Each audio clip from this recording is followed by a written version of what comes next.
요즘 뭐 이런저런 안 좋은 얘기들이 들려. 대선 얼마 안 남았잖아.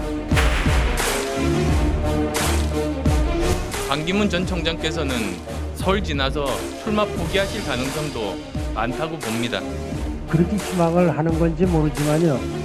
제가 일단 상당히 어려운 과정을 거쳐서 심사숙고 고뇌해서 제가 결심을 한 겁니다.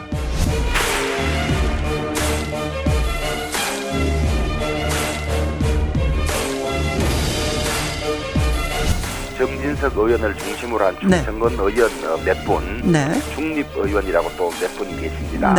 이런 분들이 탈당은 하되 새누리당을 교섭단체만 만들어서 반기문 총장을 모시고 하면 우리 좀 서로 믿읍시다. 당분간 어쨌든 간에 파트너잖아.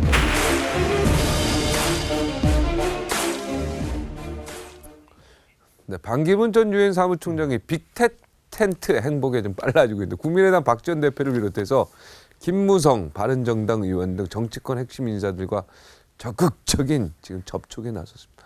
과연 이 빅텐트론 성공할 수 있을지요. 지금부터 집중 분석해 보겠습니다. 판넬을 한번 보면 이거 재밌습니다. 이게 한눈에 오늘 판넬을 잘 만들었어요. 잘 보세요. 새누리당과 합칠 일이 없다. 바른정당 주호영 의원 분명히 했습니다. 같은 의견이죠? 네. 반기문 바른정당 올 것이다. 근데 반기문만으로 될까? 이게 이제 우리의 생각입니다. 우리 언론의 생각. 자, 반기문 총장은요. 제3지대 갈까? 바른정당 갈까? 국민의당 갈까? 갈등되네. 이게 또 우리 언론의 생각입니다. 자, 박지원 의원. 반기문의 셔터 내렸다. 반기문 국민의당에서 안 받겠다 이런 얘기죠. 근데 안철수 지지율은 왜 이렇게 안 오르지? 일단 김종인부터 만나볼까? 이게 박지원 의원, 우리의 언론의 생각입니다. 네, 거의 맞을 거라고 보고요. 그리고요, 지금 여의 충청권 새누리당에 비박계가 10명 안팎이 나온다고 합니다. 설 전에 동반 탈당해서 친반 제3지대를 형성할 것이다. 아까 교섭단체 얘기했는데 교섭단체는 10석이면 됩니까? 아니죠. 20명. 20명 돼야 되지 교섭. 네. 그러니까 이거 갖고 안 되는데 아까 교섭단체 얘기 나왔는데. 그리고요. 정우택 지금 새누리당 의원이죠. 네. 반기문 아직 어디로 갈지 모른다. 우리에게도 기회가 있을까? 이거는 언론의 생각입니다. 자, 정의원 의원 만났는데요. 정당보다는 제3지대로 가세요. 정의원 의원이 그렇게 조언을 했습니다. 문재인 전 대표는 정권 교체 함께할 정당과 연정관 이 얘기가 왜 나왔냐면 오늘 이재명, 박원순, 김부겸 의원이 야 3당 공동 경선하자. 바른정당, 국민의당, 민주당 다 같이 야 3당이 공동 경선하자. 아니. 지금 네, 정정할까요? 지금 저 잘못 정리하는데. 네. 오늘 저 김부겸, 박원순, 이재명 세 사람이 오전에 만났잖아요. 네, 요거 뭡니까? 근데 이 저 박원순, 김부겸 두 사람이 지금 계속 주장을 하는 게 야 3당 공동 경선을 해서 대통령 후보를 뽑자는 건데 네네. 그 야 3당은 거기에 바른정당이 우리 정 의원이 속한 바른정당이 거기에 포함되지 않고 민주정의당, 더불어민주당, 예. 국민의당, 정의당 알겠습니다. 그거 야 3당 공동 경선하자는 게 박원순, 김부겸 주장이고 이재명은 그 취지는 좋은데 그게 현실성이 있겠느냐. 그게 현행 법상 야 3당 공동 경선을 치르려면 새로운 가설 정당을 하나 만들어서 그 안에 또 들어가자. 하나의 또 뭐 빅텐트란 말이에요. 거기 가서 해야 된다고. 근데 지금 국민의당은 그렇게 하는 거에 대해서 마땅치 않아 해요. 택도 특히 없다. 안철수가. 네. 그렇게 3당 공동 경선을 할 경우에 지금 지지율로 보나 뭐나 그 공동 경선에서 대통령 후보가 될 가능성이 썩 없어 보이거든. 네. 그래서 안철수가 계속 주장을 하는 게 네. 본선에서의 결선 투표. 네. 이재명은 그쪽 주장이라 안철수와 그 부분에서는 비슷해요. 본선에서 결선 투표로 가자. 각자 이쪽 더불어민주당 후보 가고 그다음에 저기 국민의당 후보 나와서 그다음에 결선 가서 과반 득표 여론조사든 뭐든 그건 여론조사는 아니죠. 결선은 투표 다시 해야지. 다시. 여론조사는 아니지. 여론조사 가지고 그러면 민주당이 유리하죠. 훨씬 선거인단이 많고 당원이 많은데. 아니, 그건 일반 국민인데. 일반 국민. 알겠습니다. 그래서 이재명 입장은 그 박원순, 김부겸하고 정정하겠습니다. 차이가 있다. 야 3당 공동 경선의 야 3당은 바른정당은 빠진다. 예, 좋습니다. 자, 그랬더니 문재인 전 대표가 정권 교체 함께할 정당과 연정 가능한데 점점점. 여기에 대한 답이죠. 그죠? 그게 이제 국민의당, 정의당과 함께할 수 있다 이제 그 뜻입니다. 네. 그리고 반기문 총장, 김종인 만났다는데 김종인은 나 만난 적 없다. 이게 무슨 말입니까? 반기문 힘 합치자. 김종인 그쪽 희망사항이다. 야, 이거는 뭔지. 이게 지금 전체적인 얘기인데 여기서 잘 보면 아까 여기 텐트가 좀 기스가 많이 났었는데 텐트를 고쳐서 다시 뽑았네, 인쇄가. 예, 이거 뭐 어쩔 수 없습니다. 꼭 지적해 주려고 했는데. 자, 이 빅텐트 가능할까? 자, 이제는 정치 분석가로 좀 들어서 이 빅텐트 가능한가? 저는 어려울 걸로 봅니다. 불가능하다. 비유하자면 유엔 사무총장이 러시아 끌어들이고 시리아 정부군 끌어들이고 시리아 반군 끌어들이고 이라크 반군 끌어들이고 미국 정부군 끌어들여가지고 무슨 연합군을 만들겠다라는 거하고 똑같은 거예요. 저는 현실성이 없고 그리고 네. 자 이제 시간이 갈수록 제3지대론이 자꾸 퇴색해지고 있습니다. 왜냐하면 가장 중요한 것은 명분과 논리가 대단히 약해요. 일단 우리 정당에 현재 정당이 4개가 있지 않습니까? 바른정당까지 창당을 해서 정의당까지 포함을 하면 5개고 그런데 반기문 총장과 또는 뭐 새누리당에서 뭐 10명이 될지 그 사람들이 뛰쳐나와서 원내 교섭단체를 만드는 것이 무슨 차별화와 의미가 있겠습니까? 제 6번째 정치 세력이 왜 무슨 이유로 그런 세력이 존재를 해야 되는 거예요? 아무런 명분과 논리가 없어요. 그리고 2번째는 자 오늘 또 반기문 총장이 오늘 또 말을 바꿨습니다. 자기가 원래는 내가 보수주의자라고. 네. 지난번에 우리가 우리 박앵커 리얼 100분 토론 시간에 우리가 얘기를 진보주의적? 했었죠. 진보적 보수주의자라고 한 말은 예를 들자면 후진적 전진기여 아니면 뜨거운 냉수 뭐 이런 거하고 똑같은 말이라는 거 아니에요. 그런데 진보적 보수주의자라고 했다가 또 다시 보수주의자로 바뀌었어요. 벌써 귀국해서 며칠 사이에 몇 번 입장이 바뀌는 겁니까? 지금 말이죠. 지런 최순실 탄핵 사태 같은 이 정말 1948년 건국 이래의 가장 혼란스러운 정책 상황과 난세에서는 보수 진보를 떠나서 대다수 유권자가 바라는 지도자는 중요한 문제에 관해서 확실한 입장과 분명한 메시지를 줄 수 있는 지도자입니다. 그저 적나라하게 표현하면 양다리 걸치기 작전. 무슨 보수 진보 양쪽에 섞어가지고 완전히 비빔밥 정치인이 설 자리는 한국 정치판에 없어요. 김진 의원은 어느 당을 좀 어느 분을 지지합니까? 반기문 총장이 저는 뭐 그런 건 없습니까? 제가 지지하는 성향과 제 평상시의 세계관과 어떤 그 정체성에 관한 이 색깔이 있지만 구체적으로 뭐 제가 정치 대통령 방송에서 새로운 분이 나타난다 그랬죠, 참. 그렇죠. 제가 새로운 분이 지금은 다 꽉이다. 제가 그래서 결론적으로 얘기하면 지난번 시간에 막바지에도 우리가 얘기했습니다만은 자 결론은 반기문 총장은 진보 좌파 진영의 집권을 원하지 않고 있는 보수 우파 진영. 좀 넓혀서 얘기하면 범보수 진영이 기대했던 메시아에 대단히 못 미친다. 부족하다. 그래서 보수의 구세주가 될 수 없다라는 여론이 확산되고 있다. 그리고 시간이 지날수록 반기문 총장의 애매모호한 저런 위상은 본인의 경쟁력만 떨어뜨릴 뿐이다. 그리고 시간이 지날수록 제3지대 아니면 제5지대의 텐트로는 약해질 것이다.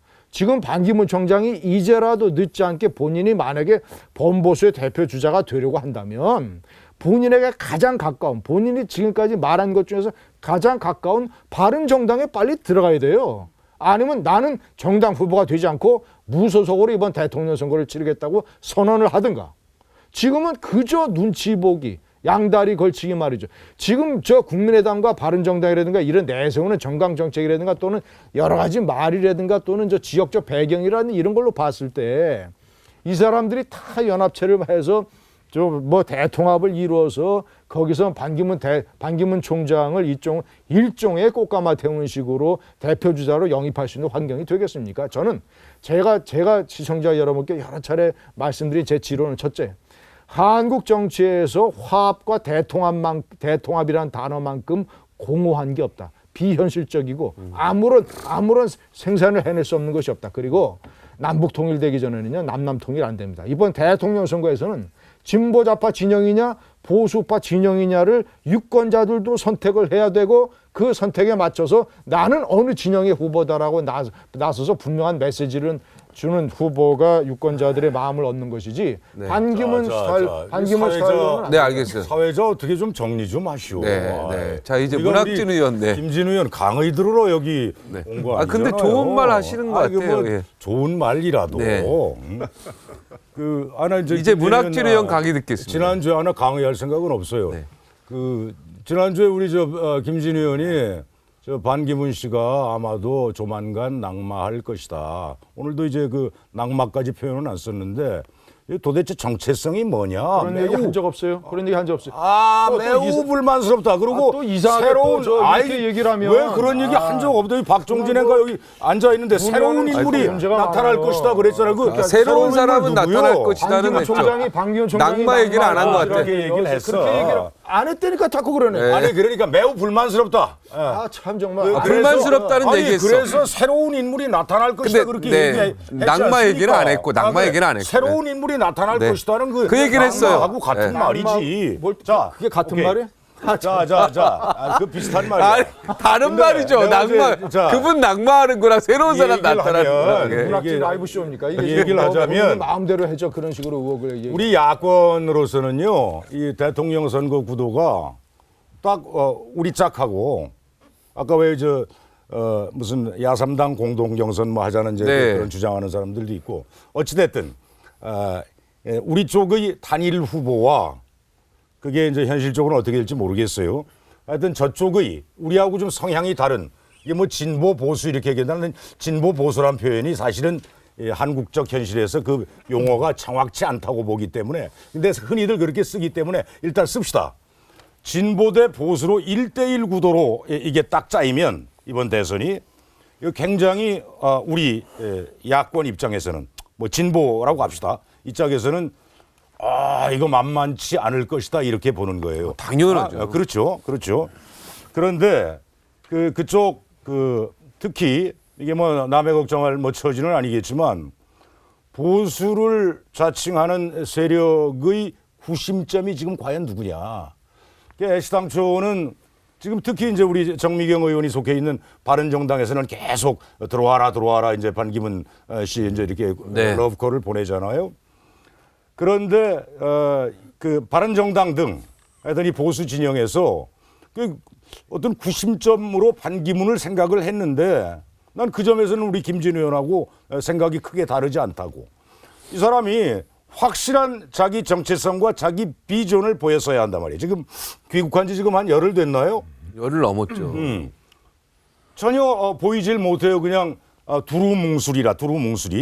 아까 얘기 나왔던 뭐 진보적 보수주의자라는 표현부터 시작을 해서 그래서 이 SNS에서는 반기문 씨도로 그러잖아요. 이게 저 반반 이제 그 성을 빗대서 이 짝두 반 저 짝두 반. 짬짜면이냐 짬뽕 플러스 짜장면이냐. 제발 좀 확실하게 이 스탠스를 취해줬으면 좋겠다. 이게 확실해야 비슷한 세력이 모이고 그다음에 외연 확산이 되는 거지. 그런 점에서 제 3지대 빅텐트가 가능한가? 그런 점에서 저는 반기문 중심의 그 빅텐트가 쉽지 않아 보인다. 빅텐트가 쉽지 않다. 우리 봅니다. 의원님도 쉽지 않다 그랬고요. 저도 얘기 좀 할게요. 자 이제 강의. 김진우 의원보다 훨씬 짧게 했습니다. 정미경 의원의 강의. 저는 사실 만약에 요즘 저를 규정한다면 상처 무지하게 받은 상식적이고 합리적인 보수주의자예요. 요즘 참 얼굴 들기도 어려워요. 이런 입장에서 말씀을 드릴게요.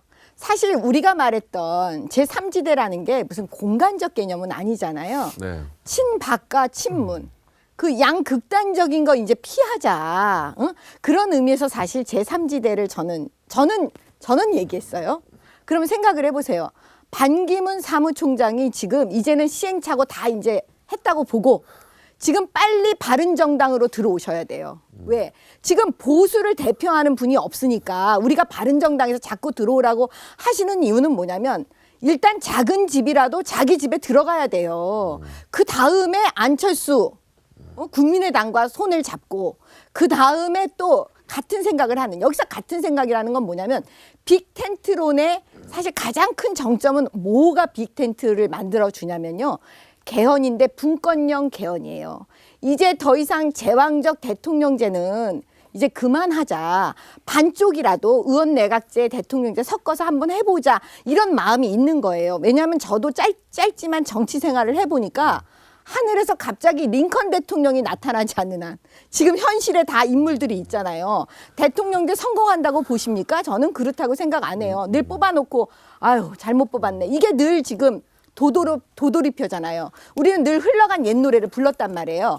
그러니까 반기문 사무총장은 더 이상 무소속 뭐 제3지대 공간적 개념 얘기하시면 안 되고 빨리 바른정당으로 들어오셔야 돼요. 시간이 없다 이거죠? 시간이 없어요. 네. 지금 설 전에 빨리 바른정당으로 들어오고 네. 그다음에 빨리 얘기하셔야 돼요. 분권형 개헌 공약으로 하고 그다음에 그거에 합치되는 사람들하고는 다 만나겠다. 네. 그렇게 하지 않으면 절대로 지지율 올라가지 분권형 않습니다. 대통령제 가자 하고 바른정당으로 일단 들어오시고 그다음에 이 바른정당하고 국민의당하고 무언가 뭐 합종 연행을 하든 그렇죠. 네, 하고 그다음에 이 두 분이 합쳐서 다시 김종인.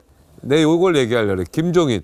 민주당의 김종인을 지지하는 세력. 네. 이 세력과 함께해서 뭔가 가장 중심적인 것은 아까 말한 대로 분권형 개헌. 네. 네. 이거 한번 해보자는 이원 거예요. 집정부제. 네. 예.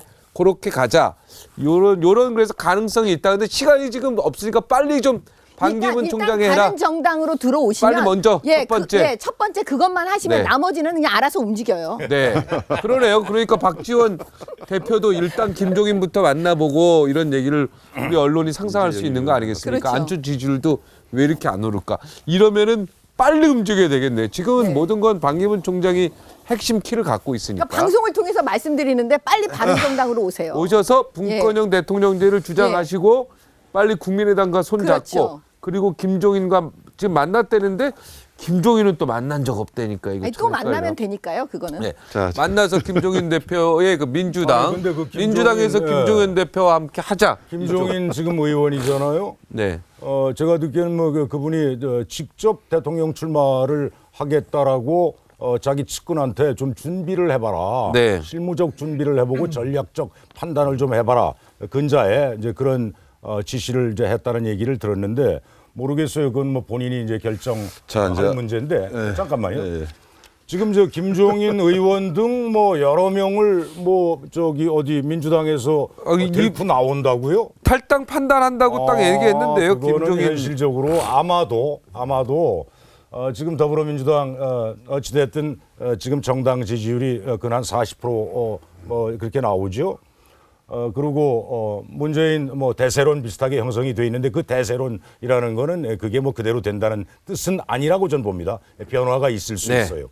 근데 여기 민주당에서 지금 이렇게 잘 나가고 있는데 김종인 따라서 밖으로 뛰어나가 이거는 현실성에서 좀 문제가 있고 본인이 나갈 수 있다라고 얘기했어요. 그건 김종인 내 뜻이 얘기지. 그러니까 뜻은 못 펼치면 탈당할 수 있다. 그거는 김종인 본인 얘기지. 네. 아까 플러스 몇 명 얘기가 나왔던 것 같아서 그건 당연히 김종인 의원이 나가면 플러스 몇 명 아니 쉽지 않아요. 쉽지 않습니다. 봐봐요. 손학규 전 대표 산에서 내려와가지고 탈당했잖아요. 그때 몇 명 쫓아나갔어요. 딱 한 명 갔습니다. 이찬열 의원. 이게 쉽지가 않은 거야. 네, 알겠습니다. 그러니까 국민의당 얘기해봐요. 국민의당. 지금 저 박지원 대표가 샤타 내렸다고 이제 반기문 들어올 샤타 내렸다. 네. 근데 안철수 계속 자강론, 독자 출마론 얘기하잖아요. 근데 그 바탕엔 뭐가 있냐? 국민의당이 지난 총선에서 4.13 총선에서 호남에서 압도적 지지를 받았잖아요. 네. 그죠? 이 지역구 이성만 우선 가지고 네네. 얘기를 하면 그 호남 여론, 호남 민심을 제끼고 반기문하고 손잡기는 아마도 매우 어려울 것이다. 우리 예. 아이고. 박 교수. 토론할 때 토론이 제일 쉽고 기다린다는 게 정말 힘듭니다. 제가 강의를 저는 좀 짧게 할게요. 왜냐하면 빅텐트론을 이야기하기 앞서서 아까 야당이 공동 경선하자고 얘기했지 않습니까? 그것도요, 국민들이 볼 때는 야당끼리만 뭐하냐, 국민 통합이라는 것이 일단 요즘에서 있어야 되고, 안철수 전 대표가 이런 이야기를 했어요. 야당이 공동 경선한다는 것은 변형된 단일화 과정이기 때문에 국민들이 식상했다. 국민을 직접 보고 정치를 해야 된다는 생각이 있고 책임감 있게. 빅텐트는 저는 불가능하다는 것이 그 막중한 일을 세상에 텐트 속에서 뭔 일을 해낸다는 겁니까? 책임 있게. 저는 안 된다고. 유목민도 아니고. 그렇게 권력을 잡아간다? 저는 대한민국이 녹록지 않은 사회라 보고요. 저는 이제 이 TV가 시청률이 많아서 저는 작심을 하고 반기문 후보한테 뭔가 충고를 해주고 싶었는데 하세요. 이렇게 길어가지고 채널 돌려버렸을 것 같아요. 네, 아니에요. 계속 보고 제가 세 가지만 짧게 이야기해 볼게요. 하나는 딱 보니까 모든 후보는 신상을 털다 보면 문제가 있습니다. 반기문 전 총장 같은 첫 데뷔지 않습니까? 그건 당연한 거예요. 그러면 그걸 본인이 직접 해명을 해야 됩니다. 그런데 박문식 그 의원을 시켜가지고 해명을 하더라고요. 나 그 방법을 보고 그러면 국민들은 알아는 듣지만 해명은 되는 건 아니에요. 본인이 이야기를 해줘야 됩니다. 본인이. 역대 그런 사람들만 성공했어요. 노무현 전 대통령도 그랬고. 두 번째는 왜 정치하냐. 아주 교과서 같은 이야기지만 그걸 명확하게 이야기를 해줘야 돼요. 좀 시간이 걸리더라도 연구를 좀 했으면 좋겠다는 거 하나고. 세 번째가 정말 중요한데 이분이요. 정치를 모르는 것도 아니지만 너무 훈수꾼들한테 끌려다닌다. 왜 걔들하고 노냐 그러니까 이제는 오세훈을 만나고 김종일 만나고 또 손학규를 만난다 그러고 훈수꾼들은요. 훈수꾼한테 하면 의존하면 있지 않습니까? 계속 훈수꾼 눈만 쳐다봐요. 그래서 훈수꾼이 잘못되면 져버립니다 이거. 그러면 어떻게 되냐. 그럼 바른정당에 간다면 좋습니다. 간다면 재창당한다라는 그런 절대적인 그 존재감을 가지고 가야 됩니다 이게. 대통령 선거라는 우리나라 특성도 있고 대통령 선거라는 것이 자기 중심이 있어야 되고 또 텐트론 나온다면은요 신당 창당 수준의 텐트론을 쳐야 된다는 것이고요. 제가 딱 하나만 말씀 더 드릴게요. 이 말은 좀 아픈 이야기인데 네. 좀 굉장히 미안한 이야기인데요. 반기문 전 총장이 좀 말이 지성이 좀 부족하다는 생각이 들어요. 정치인들 말을 잘해야 됩니다.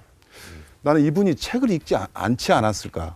서울대 가고 고시 파스하면서 수능 책은 많이 봐도 독서량이 부족한 것 같아요. 근데 말 내용이 너무나 두서갖고 철학이 없다는 거예요. 아 근데 책은 많이 읽었습니다. 제가 옆에서 미안한 봤습니다. 이야기지만 책은 많이 읽고 맞습니다. 나이를 뭐 말해서는 안 되지만 나이를 먹었기 때문에 생긴 묘한 습관인가라는 거 하나 하고 어쩌면 절대적인 독서량이 부족할 수도 있겠다는 생각이 들어요. 그래서 저는 메시지 하나하나 나갈 때마다 정말 자기 아바타 같은 참모들하고 철저하게 정제된 언어를 갖다가 좀 사용을 해야 된다. 총 4가지를 이야기한 겁니다. 네, 알겠습니다. 자, 다음 주제로 넘어가도록 하겠습니다.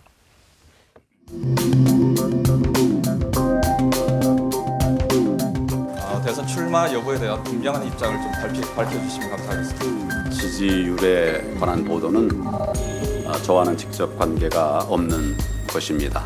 국정을 안정화시키기 위한 혼신의 노력을 다하고 있습니다.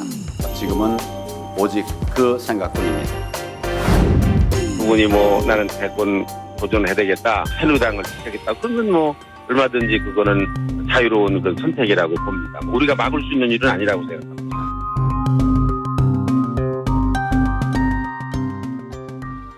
각종 구설에 휩싸인 반기문 전 총장이 휘청하는 사이에 황교안 대통령 권한대행이요. 여당의 차기 대선 주자로 급부상하고 있습니다. 대선 지지율 상승에 보수의 대선 주자로 주목받고 있는 황교안 권한대행의 최근 행보를 좀 자세히 살펴보겠습니다. 이분이요. 범여권에서 2등이고요. 리얼미터 조사 지지율에서는 6위입니다. 황교안 권한대행 신년 기자회견을 했는데 국민께 송구하다. 국론 문제는 무거운 책임 느낀다. 국가 안보 어떤 경우에도 지키겠다. 사드 위안부 문제 면밀히 관리해 나가겠다. 대선 출마 질문에 애매한 답을 했어요. 이게 지금은 그럴 상황이 아니다. 지금은 거기에 대해서 이제 우상호 대표가 지금은 대통령 생각 없다. 자, 그 신급부터 먼저 들어보겠습니다. 대통령 선거가 시작되면 권한대행 자리를 박차고 나와서 출마하시겠다는 얘기인가요? 다른 사람은 몰라도 저는 황교안 국무총리는 그럴 자격도 그럴 조건도 아니라고 생각합니다. 본인이 잘나서 권한대행이 된 것이 아니라 박근혜 대통령 탄핵 때문에 어쩔 수 없이 그 자리에 앉게 된 것입니다. 권력에 취한 대통령 코스프레에서 깨어나 황교안 권한대행은 자신의 상황을 직시하고 한계를 분명히 인식해 정치에 몰두하지 말고 대선 출마에 대한 모호한 태도에서 벗어나 차기 대선 불출마를 명확히 밝혀야 합니다. 네, 자 여기서요 국민의당 권력에 취한 대통령 코스프레 깨어나라. 바른정당이 문제입니다. 여기가 황교안 대선 불출마 명확히 밝혀라라고 얘기했더니 전화를 걸어서 따졌다고 합니다. 그죠? 네. 오늘 그 기사를 봤는데 바른정당이 나한테 이럴 거냐? 뭔가 바른정당이 뭔가 황교안 총리를 뭔가 염두에 두고 가차기를 좀 기대했지 않았나 이런 생각이 그래서 오해가 좀 되는 거고 새누리당은 높게 평가한다. 그다음에 임명진 새누리당 비례 결단하고 새누리 택하면 막을 길이 아니다. 자 지금은 그럴 상황이 아니다. 이 멘트. 자 1분씩 드리겠습니다. 그리고 100분이 지났습니다. 마치도록 하겠습니다. 1분. 1분 저기 정 의원부터 해야 돼. 우리 네, 정 의원부터 빨리빨리 맞아요. 예. 마지막 하시죠. 결론적으로 얘기하면 저는 황교안 권한대행이 대통령 후보 되기는 상당히 어려울 거로 봅니다. 그리고 가장 중요한 얘기는 다른 것들은 총리 청문회 때 많은 것이 검증이 됐지만 비록 질병 때문에 그렇게 됐지만 군대를 갔다 오자는 결정적인 하자 때문에 자, 한번 보십시오. 황교안 총리를 대안으로 생각을 하는 보수 세력 분들은 저의 이 질문에 답을 해야 될 겁니다. 문재인 진보좌파 정권의 집권을 막으려면 대통령 선거 때 보수 우파 진영은 어떻게 해야 되느냐. 문재인 전 대표의 흔들리고 구멍 많고 불충분한 국가안보관을 철저하게 공략하고 비판하고 공격을 해야 되는데 그런 공격을 했을 때 문재인 전 대표가 아니 나는 특전사 갔다 왔는데 당신들 범보수의 후보는 군대도 안 갔다 왔지 않느냐. 무슨 자격으로 국가안보를 나한테 거론하냐. 이 한마디에 가버립니다. 네, 알겠습니다. 그래서 저는 안 된다. 네, 정미영 의원. 네. 결론 안 된다. 욕심이 너무 크면 화를 입어요. 왜냐하면 지금 새누리당은 어떻게 보면 탄핵, 인용이든 기각이든 결정이 날 때까지 새누리당 대선 후보는 만들어내면 안 됩니다. 왜냐하면 지금 박근혜 대통령이 새누리당 안에 계세요. 네. 그러면 탄핵을 반대해야 되는 입장이란 말이에요. 근데 네. 어떻게 새누리당 대선 후보를 내겠어요. 더군다나 지금 황교안 총리께서는 네. 관리형이에요. 관리. 국정을 관리하실 분이 저런 정치하시면 안 되는 거죠. 1분. 황교안 총리가 박근혜 대통령의 아바타인 거는 내 누구나 다 알아요. 삼척동자도 알죠. 박근혜 정부 지난 4년 동안 법무장관 시작해서 지금 국무총리 대통령 권한대행하고 있잖아요. 오늘의 국정농단 국정파탄 사태를 가져온데 1등 공신이라고. 나올 자격 없습니다. 이 박근혜 게이트의 공범 중에 한 사람이라고 볼 수밖에 없는 거예요. 그런데 아까 임명진 목사가 얘기했듯이 본인이 나오겠다면 나올 수 있는 거죠. 만 40세 이상 성인은 나올 자격이 있지요. 자, 박상철 교수 이야기는 1분 CF 듣고 와서 듣도록 하겠습니다. 죄송합니다. 그럴 상황이 아니다. 뭔가 좀 아니다 이렇게 얘기하든가 뭐 해야 되는데. 지금 황교안 권한대행은 여론조사에서 자기 이름 빼달라고 해야 됩니다. 아까 국민의당 대변인 말 잘하던데 자기 능력으로 권한대행 된 게 아니잖아요. 권한대행 된 것도 엄청난 하늘의 기를 받아서 된 겁니다. 권한대행으로 있으면서 애매모호한 이야기를 기자회견을 했다? 이 과도기 아닙니까? 이 과도기를 어떻게 했다고 이야기해야 되는데 황교안이 나올까? 이런 식으로 이야기를 하면 저는 신년 기자회견 자체를 했다는 자체도 저는 솔직한 말로 오바라고 보고 그 내용이 있어서 과도기 권한대행으로서 정말 할 말을 하지 않았기 때문에 국민들은 그래요. 언제 탄핵이 올까라고 생각하는 것. 저는 그래서 한마디 꼭 당부드리고 싶은 것은 황교안 권한대행이 제가 같은 대학교 같은 학과 선배입니다. 이 권한대행이 우리 학과에서 나왔다는 건 대단한 거거든요. 그래서 그거라도 정말 철저하게 중립적으로 잘해라. 네, 여기서 마치겠습니다. 고맙습니다. 나와주셔서 감사합니다.